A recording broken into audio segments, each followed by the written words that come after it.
আসসালামু আলাইকুম ওরহমতুল্লাহি ওবারাকাতুহু। আজকের আলোচনার বিষয়বস্তু হচ্ছে আর রজুলু কয়মাতুন বাগদাদিয়ুন। এর মধ্যে যে শব্দগুলো আছে এই শব্দগুলো কি মুফরদ হবে নাকি মুরাক্কাব হবে? তো ইতিপূর্বে আমরা মুফরদ মুরাক্কাব নিয়ে মুফরদ মুরাক্কাবের সংজ্ঞা নিয়ে আলোচনা করেছি। তো আমরা আজকে এই শব্দগুলো কি মুফরদ নাকি মুরাক্কাব এই বিষয়ে আমরা আলোচনা করব। তাহলে আমরা প্রথমে আসি মুফরদ মুরাক্কাবের সংজ্ঞার মধ্যে। মুফরদ এর সংজ্ঞা ইবনে হাজেব এবং জামাকশারি দুইজন ইমামের সংজ্ঞা আমি এর পূর্বে বলেছিলাম ইতিপূর্বে।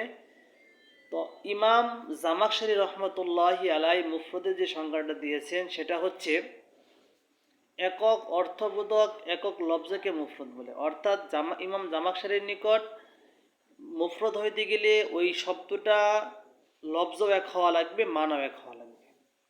তাহলে আর রজুলু কয়মাতুন বাগদাদিগুন এই শব্দগুলো যে আছে, তো এই জায়গাতে আমরা দেখতে পাচ্ছি যে রজুলুন শব্দ একটা, আলিফ লাম এটা মারেফার জন্য নিয়ে আসা হয়েছে। তাহলে এই জায়গাতে রজুলুন শব্দ, এখানে লফজ দুইটা, আলিফ লাম একটা আর হচ্ছে রজুলুন, দুটো লফজ। এবং কি এই দুটো লফজের অর্থ ভিন্ন ভিন্ন।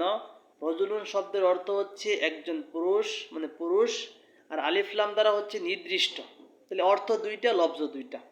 জামাকশারির মধ্যে এই রজুলু শব্দটা মুফরদের মধ্যে অন্তর্ভুক্ত হচ্ছে না। তারপরে আসি যে কয়মাতুন যে শব্দটা আছে এই জায়গাতে কয়মাতুন বলতে কয়মুন বলতে বোঝায় দণ্ডায়মান, আর তাপ দ্বারা বোঝায় মুয়ান্নাস। তো এখানে লফজ দুইটা এবং কি অর্থ দুইটা। তাহলে সংজ্ঞা অনুযায়ী কয়মাতুনটা মুফরদের মধ্যে পড়ে না, মুরাক্কাবের মধ্যে পড়ে। তারপর আসি বাগদাদিউন যে শব্দটা আছে, এই বাগদাদিউনের মধ্যেও বাগদাদ হচ্ছে একটা এলাকার নাম, আর ইয়েটা হচ্ছে নিসবত। অর্থ দুইটা, লফজ দুইটা। তাহলে কায়দা অনুযায়ী বাগদাদিউন শব্দটা মুরাক্কাবের মধ্যে, মুফরদের মধ্যে পড়ে না, মুরাক্কাবের মধ্যে পড়ে। তারপরে ইবনে হাজিবের যে সংজ্ঞাটা আছে, ইবনে হাজিব বলেছেন, কাফিয়ার মুসান্নিফ উনি বলেছেন যে মুফরদ হচ্ছে এমন লফজ যা গঠন করা হয়েছে একক অর্থের জন্য। অর্থাৎ ইবনে হাজিবের নিকট অর্থ এক হওয়া লাগবে, লফজ এক হওয়া শর্ত না।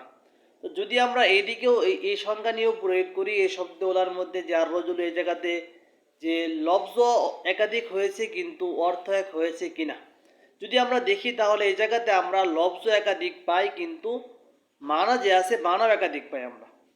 তাহলে লফজ একাধিক হয়েছে, মানাও একাধিক হয়েছে। কয়মাতুনের মধ্যে লফজ একাধিক, মানাও একাধিক। বাগদাদিদের মধ্যে লফজও একাধিক এবং কি অর্থ একাধিক। তাহলে ইবনে হাজিবের যে সংজ্ঞাটা বলেছেন যে মুফরদ হওয়ার জন্য মানা এক হওয়া লাগবে, তো এই জায়গাতে মানা এক হয়নি। এবং জামাকশারির মধ্যেও তো লফজ এক হওয়া লাগবে, এখানে লফজ এক হয়নি, মানাও এক হয়নি। তাহলে এই শব্দগুলা সংজ্ঞা অনুযায়ী যদি আমরা ফি নাফসিভাবে সংজ্ঞার দিকে লক্ষ্য করি, তাহলে এই শব্দগুলা হচ্ছে মুরাক্কাবের মধ্যে পড়ে। কিন্তু এরাব দেওয়ার ক্ষেত্রে আমরা এই শব্দগুলোর মধ্যে মুফরদ এরাব দিয়ে থাকি। কেন দিয়ে থাকি? তো এই ক্ষেত্রে নাহাবিরা সমাধান দিচ্ছেন যে এই শব্দগুলা যদিও লফজ দুইটা, অর্থ দুইটা, কিন্তু এই শব্দগুলোর মধ্যে যে আর রজুলু এর মধ্যে আলিফলাম এবং রজুলুন শব্দটা, কয়মাতুনের মধ্যে গুলতা এবং কয়মুন শব্দটা, বাগদাদিউনের মধ্যে ইয়ায়া নিসবতি এবং বাগদাদুন শব্দটা, এই শব্দগুলোর মধ্যে শিদ্দাতুল ইত্তিসাল অর্থাৎ কঠিনভাবে মিলে থাকার কারণে এই শব্দগুলা মুফরদের মধ্যে অন্তর্ভুক্ত করা হয়েছে। যদিও মুফরদের সংজ্ঞার মধ্যে এগুলা পড়ে না, তারপরেও শিদ্দাতুল ইত্তিসাল কঠিনভাবে মিলে থাকার কারণে এই শব্দগুলোকে মুফরদের মধ্যে অন্তর্ভুক্ত করা হয়েছে। এই জন্য আমরা এই শব্দগুলোর মধ্যে মুফরদের এরাব দিয়ে থাকি। তো আমরা এই মুফরদ নিয়ে নিয়মিত আমরা আলোচনা করব। এই আলোচনাগুলো পেতে হলে আমাদের যে জামিয়া ফুনুনিয়া পেজটা আছে, তো সকলে এই পেজটা ফলো করে রাখবেন এবং কি শেয়ার করতে কেউ ভুলবেন না ইনশাআল্লাহ।